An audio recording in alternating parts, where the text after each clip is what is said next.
وبركاته.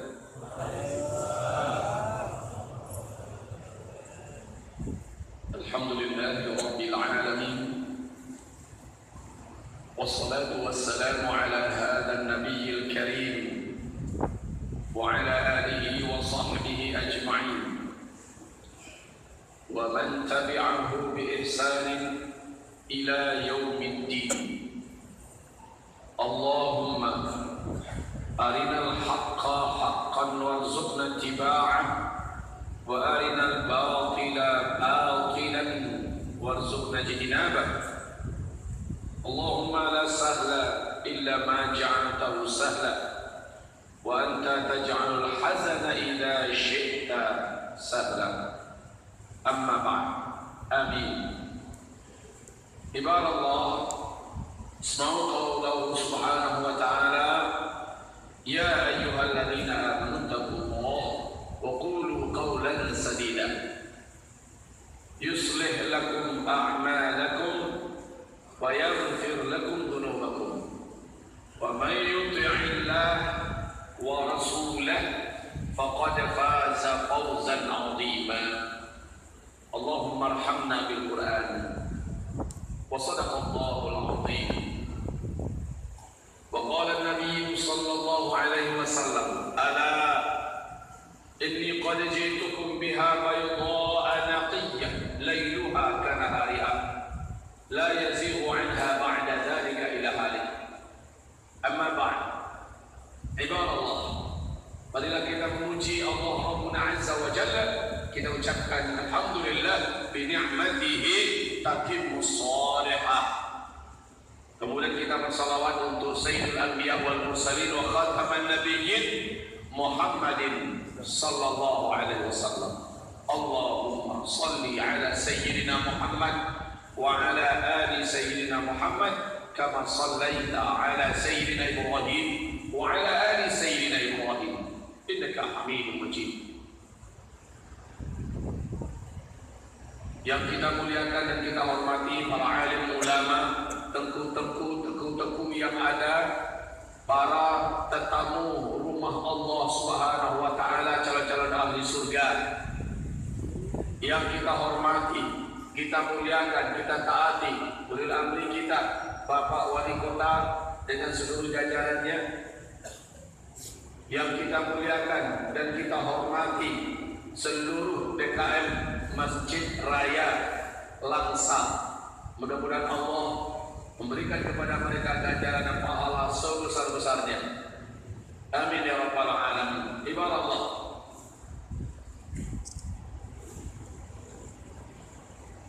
di mana-mana di Timur Tengah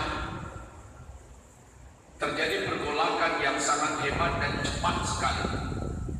Tidak pernah kita menyangka sebelumnya akan begini. Tapi seperti kata Ustaz Bakhtiar Nasir,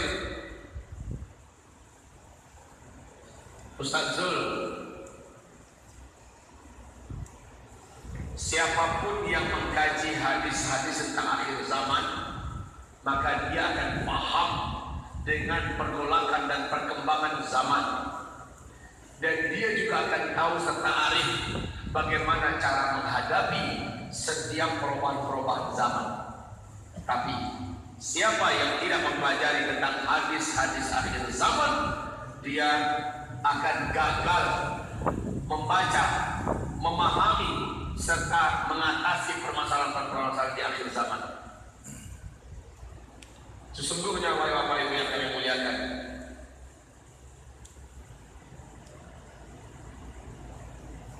apa yang kita saksikan pada hari ini, apa yang kita saksikan pada hari ini adalah agenda langit yang telah dinubuatkan, diceritakan oleh Rasulullah sallallahu alaihi wasallam sebagai pertanda dekatnya kita dengan kiamat. Memang benar dalam akidah kita haram percaya adanya ramalan kiamat. Kiamat akan terjadi pada tahun anu, bulan anu, tanggal anu. Haram kita percaya selama tidak ada dalil dari Al-Quran, dari hadis yang sahih sahih kita tidak boleh percaya dengan ramalan kiamat.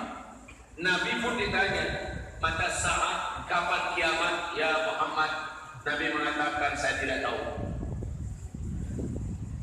Tapi ketika Nabi Muhammad ditanya dalam hadis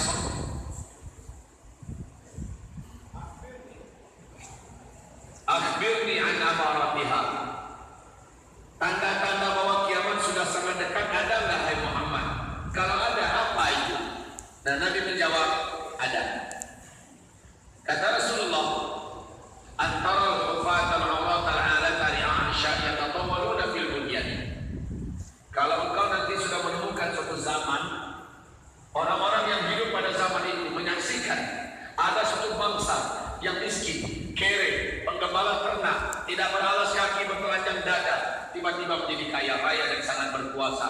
Lalu mereka saling berlomba-lomba dan berbangga-bangga membangun gedung-gedung yang tinggi-tinggi. Jika zaman itu sudah kalian temukan, itu pertanda jarak masa antara kalian dengan kiamat sudah sangat-sangat dekat. Ini hadis Sahih Muslim. Di hadis Ibnu Abbas, di hadis Imam Ahmad, Ibnu Abbas bertanya kepada Rasul, ya Rasulullah, siapakah yang kau maksud? Bangsa yang miskin, kere, penggembala ternak, tidak beralas kaki, telanjang dada, tiba-tiba saja mereka menjadi kaya raya dan sangat berkuasa. Lalu mereka saling berlomba-lomba dan berbangga-bangga membangun gedung-gedung yang tinggi-tinggi. Dan jika zaman itu sudah kami temukan ya Rasulullah, pertanda kiamat sudah sangat dekat. Bangsa yang mana yang kau maksud? Jawaban Nabi singkat saja, humul Arab. Mereka adalah bangsa Arab ini. Mari kita lihat fakta yang diceritakan Nabi 1400 tahun lebih yang lalu tentang bangsa Arab. Hari inilah kenyataannya terjadi.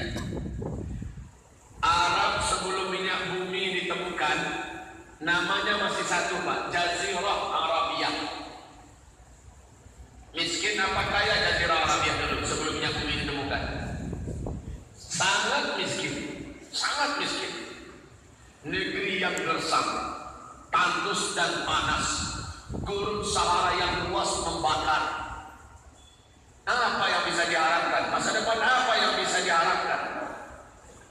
Tapi coba lihat, setelah minyak bumi ditemukan di Jazirah Arabiyah, Jazirah Arabiyah langsung berubah menjadi negeri petrodolar, kaya raya, bukan kaya raya, tapi kaya raya pakai tasydid. Dan mereka pecah menjadi 7 negara yang disebut dengan negara-negara telur, pecah menjadi 7 negara. Dan ini negara-negara dunia, negara-negara kaya dunia. 1, Qatar sebagai negara terkaya nomor 1 dunia. 2, Bahrain. 3, Kuwait. 4, Uni Emirat Arab. 5, Arab Saudi. 6, Oman. 7, Yaman. Perhatikan apa yang dibuat oleh masing-masing negara telur ini di kota-kota besar mereka. Sedang terjadi perlombaan yang sangat luar biasa. Perlombaan membangun gedung-gedung tinggi pencakar langit. Lihat saja yang terdekat di hati kita, Arab Saudi, Mekah. Apa yang dimulai kerajaan Arab Saudi di Mekah, Pak? Di sekitar Masjidil Haram berlangsung pembangunan yang luar biasa. Ka'bah kita bagikan seperti satu titik tahiran kecil, dikelilingi dan dikampangi oleh hotel-hotel dan megah-megah, mewah-mewah, besar dan tinggi menjulang langit.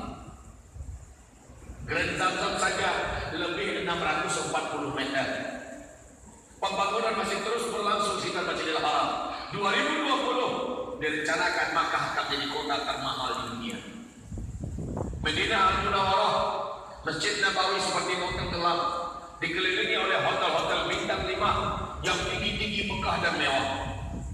Riyadh ketika Raja Abdullah masih hidup, Pangeran Salman diangkat menjadi gubernur di Riyadh.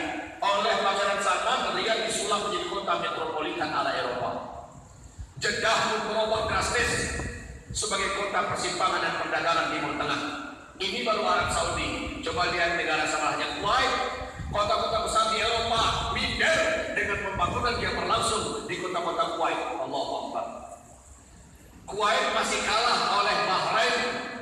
Bahrain salah satu di antara destinasi wisata kota impian yang menakjubkan dengan ciri khas gedung-gedung tinggi pencakar langit yang mengagumkan.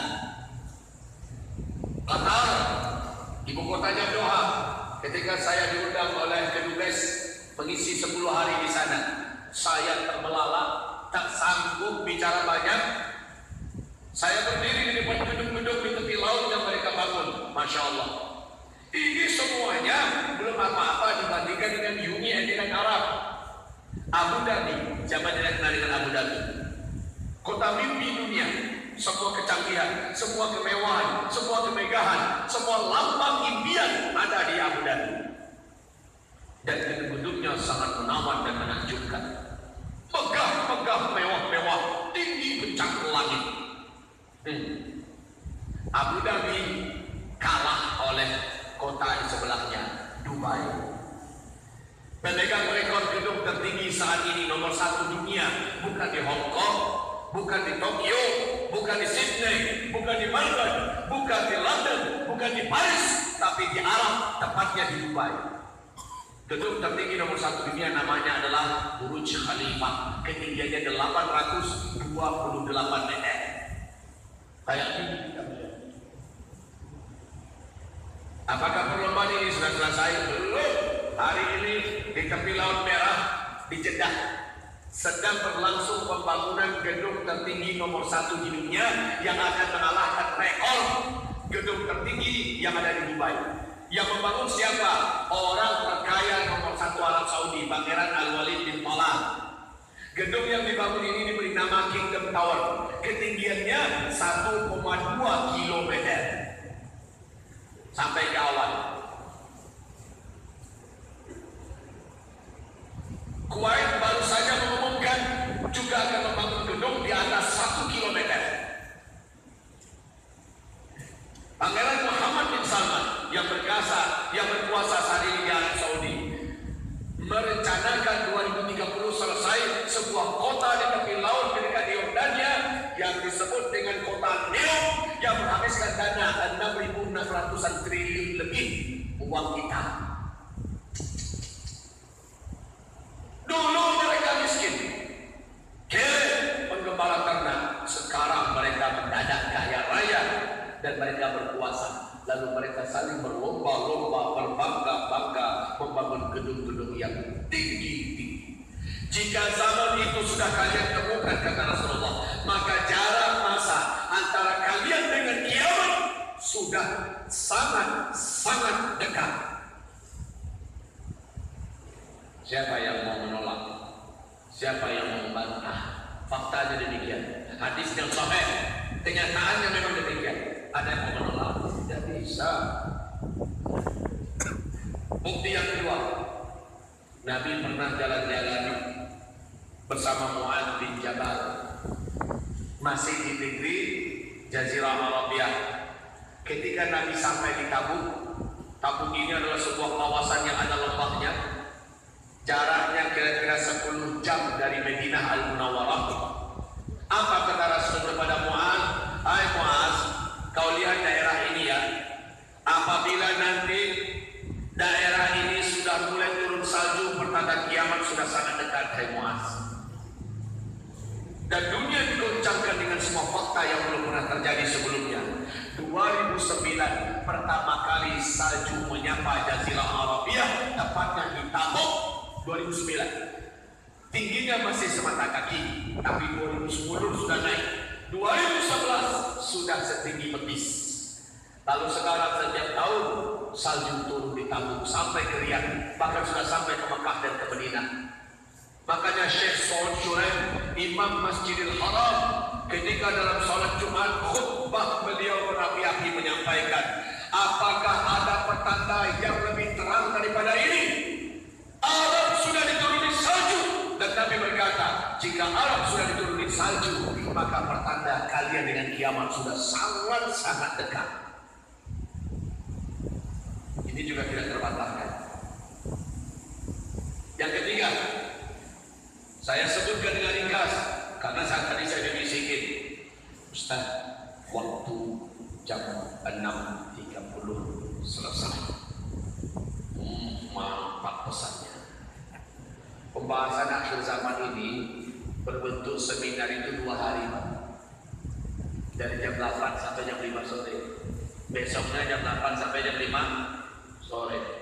Pembahasan tentang tanda-tanda, bukan kiamatnya ya, tanda-tanda akhir zaman.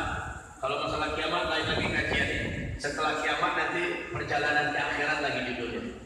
Bagaimana kita arwah kita diri kita di mana, perjalanannya bagaimana, lalu apa itu pada masyar, apa itu surga, bagaimana neraka, rinciannya, nilai lagi kajiannya. Tanda-tanda akhir zaman saja 2 hari, itu pun paling-paling baru 80% bisa dibedah. Tapi lengkap di ayatnya, di hadisnya, di faktanya, di ayatnya, di hadisnya, di faktanya, maka tidak ada yang akan sanggup membantah. Ini sekarang dibisikin 6.30 siap. Kalau begitu, seberapa bisa kita menyampaikan sekarang? Insya Allah ya, Pak Wali Kota. Baik, yang kedua, Bapak yang ketiga. Yang ketiga, tanda yang ketiga yang tidak bisa dibantah. Rasul bersabda, La taqumus sa'ah hatta yahsiral furat bijabalin an dhahab. Perhatikan baik-baik kata Nabi. Kiamat tidak akan pernah datang, kiamat tidak akan pernah terjadi sampai sungai Efrat di Iran mengering airnya. Bijabalin an dhahabin yaqtatilun nasu alaih, dan manusia akan digemparkan dengan penemuan gunung emas di dalam bumi Irak. Gunung emas ini akan muncul ke permukaan yang menyebabkan manusia membawa senjata-senjata mereka ke negeri Irak untuk berperang memperebutkan gunung emas itu. Dalam setiap 100 orang yang berperang akan terbunuh 99. Fayuqtalu kullu mi'atin tis'atun wa tis'un fayaqulu kullu rajulin minhum la'alli akuna ana alladhi arju. Setiap laki-laki yang perang akan berkata, semoga satu orang yang hidup dan selamat itu sayalah orangnya. Padahal itu laki-laki seluruh dunia. Berarti negara-negara akan mengutus tentara-tentaranya ke Irak untuk berperang nanti memperebutkan gunung emas di sana. Masya Allah, sekarang balik ke fakta. Dan ini sekali lagi saya katakan, fakta yang tidak akan bisa dibantah. Apa yang terjadi? Tanggal 12 Februari tahun 2013 di majalah paling bergengsi di Amerika Serikat. Nama majalahnya New York Times. NASA Amerika Serikat telah merilis pernyataan resmi ketika mereka mengutus para pakar dan ahli untuk mempelajari perkembangan sungai Efrat yang ada di Irak. Apa kata mereka? Silakan nanti buka di Google. Apa yang dikatakan oleh NASA? Mereka mengatakan sungai Efrat sudah susut airnya 60% tahun 2013. Tahun 2013. Dan menurut pakar, menurut para ahli yang menganalisa bahwa kata NASA 2014 sungai Efrat akan kering total. Benar ternyata. Bulan Maret 2014 sungai Efrat di Iran kering total, sekering-keringnya Pak. Sampai sekarang tidak setetes pun air mengalir lagi di sungai Efrat Irak. Pada sungai Efrat itu satu di antara 3 sungai terbesar di Timur Tengah. Sungai Nil, Sungai Tigris, dan Sungai Efrat. Sungai Efrat ini awal dan hulunya adalah Turki, lehernya adalah Syria, bodinya adalah Irak, ujungnya Iran. Sampai sekarang, sejak 2014, Sungai Efrat sudah tidak lagi berair setetes. Dan yang paling menggemparkan lagi adalah pernyataan George Walker Bush Masih ingat penjahat yang banyak merampok, merampas, membunuh